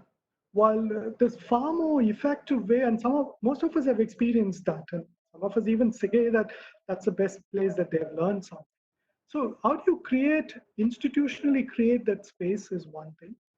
Second, if you have a very strong foundation program, right, where you have already picked some fundamental skills, okay, and the program in SEPT, I'm not patting my back, but I'm simply saying it's absolutely rigorous and sort of squeezes the thing out. So you're much better prepared when you come into the second year. Unlike a regular, if you don't have a good foundation program, there will be certain difficulties. One. Second, not that we didn't have problems, we still have some issues. For instance, there is a mismatch between studio offering and students' ability sometimes. For example, a studio has a lot of emphasis on sectional drawings, a particular studio. In a second year training, we realized after the first round, had not introduced the notion of section as much as it should have done. So one had to go back to the foundation program and make some slight adjustments to that. Okay, so it's evolving thing, but increasingly, there is also a sort of a pattern that is emerging, which is not driven. It is pattern of the choices we think is only on merit. But no, there are all kinds of social choices made. A bunch of them stick together and go to a studio. There is another group whom they're very inspired of. So this only proves what Kahneman and others have said, that not all choices are rational choices. It's very emotional, sentimental. So this notion of choices between students, but they take responsibility for that. Only thing that what we have not put in place but should put in place is that we don't have the idea of a mentor. So if a student, of course, the students are free to talk to anybody, but formally allow a mentor essentially as a soundboard, springboard, that we don't have, and that absolutely is necessary. The idea of the badge, somehow what happens is the strong bonds are formed in the foundation year. Okay, despite having all the 220s in students in a foundation program, they still identify themselves amongst groups. So that's the sociology of education. No? The sociology of the batch is slightly outside the structure, I think. So the notion of batch still continues, but not as strongly as it was there. Because now we even see some of the bonds are very strongly formed in schools. The social network is not emerging in the college as in our days it used to be. So the social networks, it only expands. The core is already formed. So there's all kinds of dynamics that's happening. I really fully not understood that. Thanks, Srivatsan. Thanks, Raj.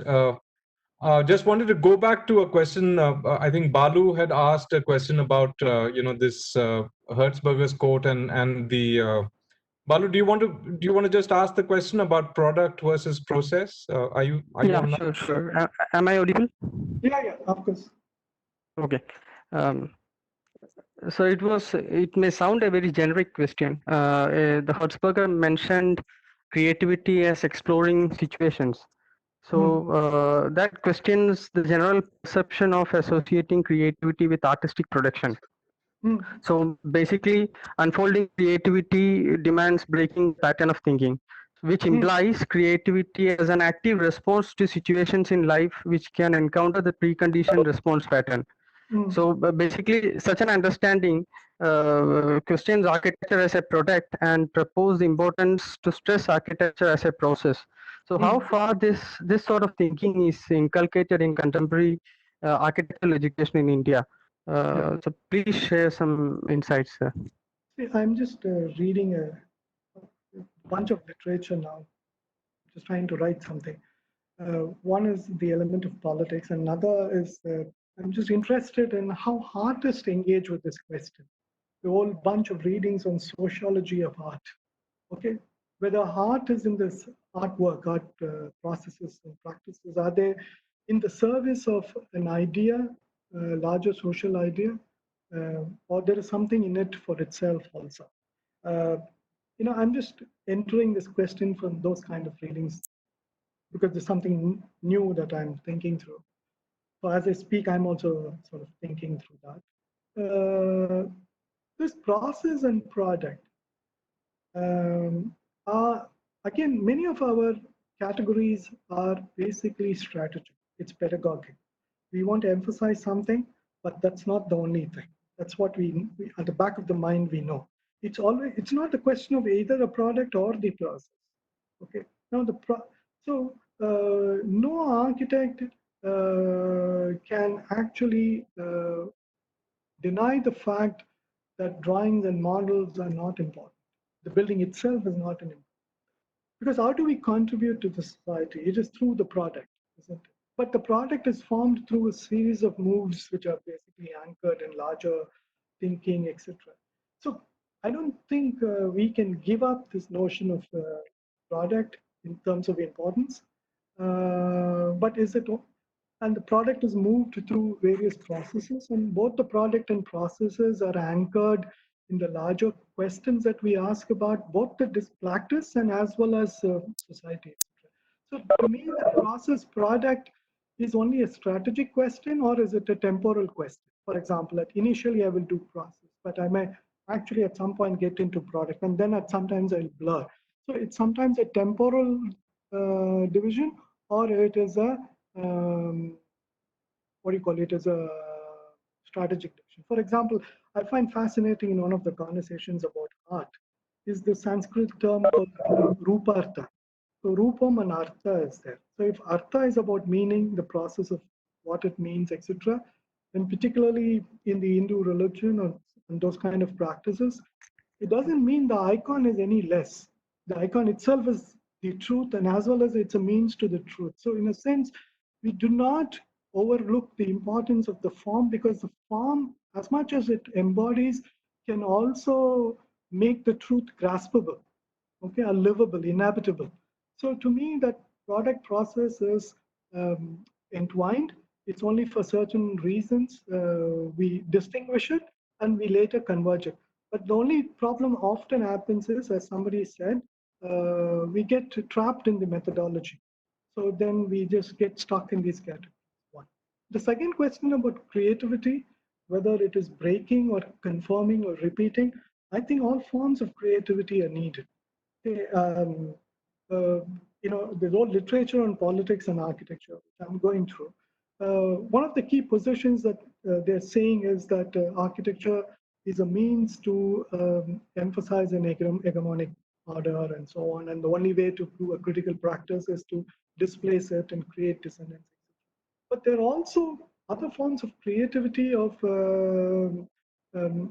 because it's not only power over, there is some power too. Okay, so there are certain ways in which the creativity comes in sheer repetition, which I don't see that as a problem. In doing what is doable in an absolutely a better way, in an accessible way, in an optimal way, that's also a notion of creativity. So I don't too much emphasize on always coming with something new, but even doing what is doable very well, to me, is an absolutely contribution. Both, I think, has space. Okay, thank you, sir. Yeah, in fact, Balu, your question also prompted. There was this English architect who'd come sometime back to Bangalore, and he spoke about education and practice. And he said, we always think of education as some sort of a, you're limbering up to then get out into the world and actually do the real thing, like you warm up before you go for the dive or whatever. When in fact, actually, education should be seen as a form of practice itself. And this idea of exploring situations or articulating a position, which I found in the WCFA syllabus. The idea is that you're confronted with certain, and that's what's so interesting about the Finnish model and the idea that Srivatsan spoke about, that you're not talking about typologies, but you're talking about certain situations which then are asking questions about what your position is and how you're going to operate with those confrontations. So that's one. And the second thing, just reminding me of Chipperfield's essay called The Common Ground, Srivatsan, what you just spoke about. The idea that, historically, we are always thinking, at least creatively, that our job is as what Chaya calls a critical minority, that you're somehow in an antagonist, that you're somehow against and the same with Libeskind's quote at the beginning of the presentation. But Chipperfield says that it's actually not just a critical resistance, it's actually a form of critical compliance, because you're actually working with someone and having that conversation and offering both the role as an antagonist, but also as an enabler, that you're working, both those roles in getting something done. So this idea of a creative practice is of course, we're all striving to get there, but the idea that you're thinking on your feet, this idea of agility, but that you're figuring out a way to learn new things so that you can then address the challenges that you're facing, and you're constantly in that process. No, just to add to that thing, the critical practice is not the only mode. For example, if you look at some of the recent debates, like Sarah Whitting and others, they also talk about projective practices, which it's somewhere between a critical and a pragmatist thing. So which actually acknowledges the multiple demands made in practice. So sometimes we are overdoing the criticality is also problematic. That's aside, but just I thought. There's also a question from, hold on just one second. There's a question from Shaila Bantanur, and it's a question about the model and the flexibility of the model. And I'm assuming, Shaila, that we've kind of covered that ground with regards to the format. Of course, we'll have to go back and do a fair bit of thinking as a BOS, but nonetheless, I think we've covered the question regarding Shaila's question. Hold on just one second. I'm just pulling up. I think we're kind of, how are we doing on time, Sapna, ma'am?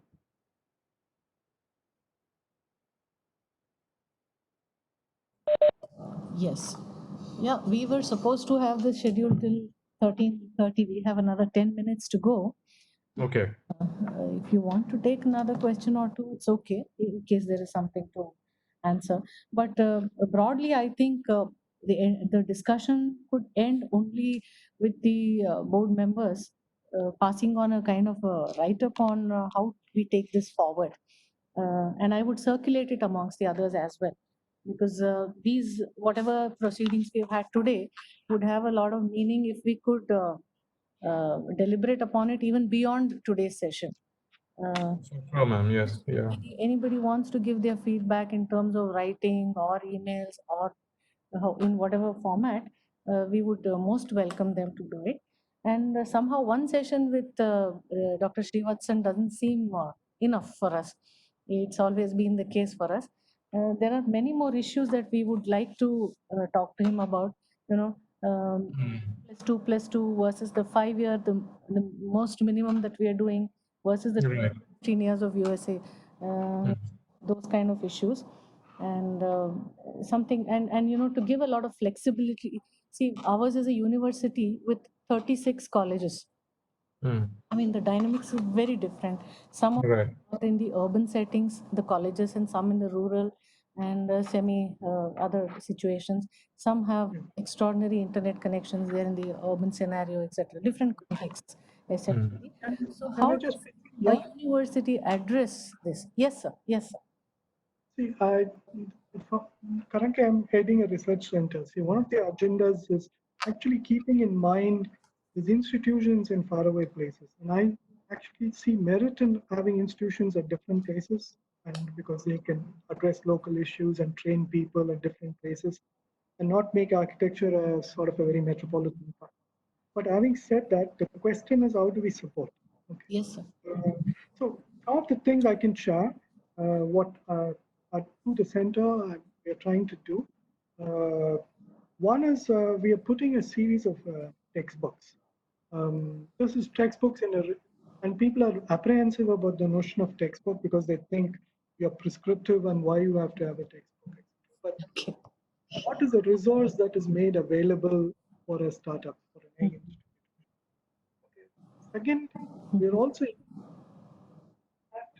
mobility of some embedded training. So we shortly offer a 3-week intense program of how to teach certain subjects, which will be both online and also embed in one of the classes in SEPT. So what we require, I'm just talking about SEPT, and I'm sure VTU can do much more, is also look at a series of supportive mechanisms that one can recommend. Okay, and because we need to support, there's no question of curtailing things. The question is, how do we support? So, just as much as we demand a certain standards, we'll have to have supporting support. So, I would suggest that outside the curriculum discussion, at some point, you can also put in a set of recommendations of what possible support structures we can offer. That will also be quite constructive. Absolutely. I think we'll take this forward. Maybe you want to sum it up or something? You want to conclude with the session? You want to say something? Hello? You're asking me, or I thought Vijay? Bijoy. Yeah. No. In fact, I'm just waiting. There's a question coming in. I've asked a friend to ask. So we'll just In the meantime, I can just very quickly go back to what we had pulled up as questions at the beginning. I'm just going to go through. Any comments on the NEP, Srivatsan? Anything about the national education policy? I mean, do you want to quickly tell us what's coming our way? Many things. I think it's going to turn the whole landscape upside down. One, the role of the council is going to be heavily marginalized. because council will only become what is called in the NEP professional standards setting body. So it will not have the same role to play in education as it is doing now. Accreditation is going to be absolutely mandatory to be connected. If the licensing exam comes its way, then it's going to really spill the whole thing. I think the bigger challenge is the scale, because it looks that the government is imagining more an American model than any other model.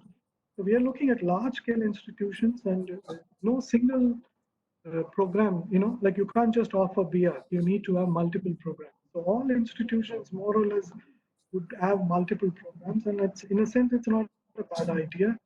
It also makes economic sense. Quite a bit on the way. And already we are seeing indications in the medical council bill, a little bit of things have happened. So I don't see this as something which is just one policy document to get away. These are very imminent changes. But for this pandemic, I was in July, they were planning to take this forward. But I don't know what is the timeline now, but it's imminent though.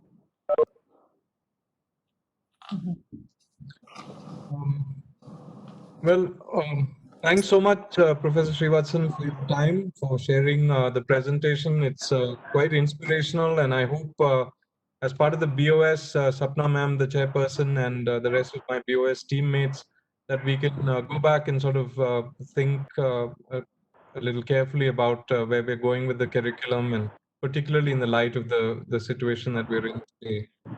So thanks again, Professor. I hope we can call back on you for clarifications and suggestions going forward. And we welcome greatly this invitation from you, or at least the suggestion that there could be some kind of a relationship we could build with SEPT. We'll only stand to gain from that. So thanks a lot for that.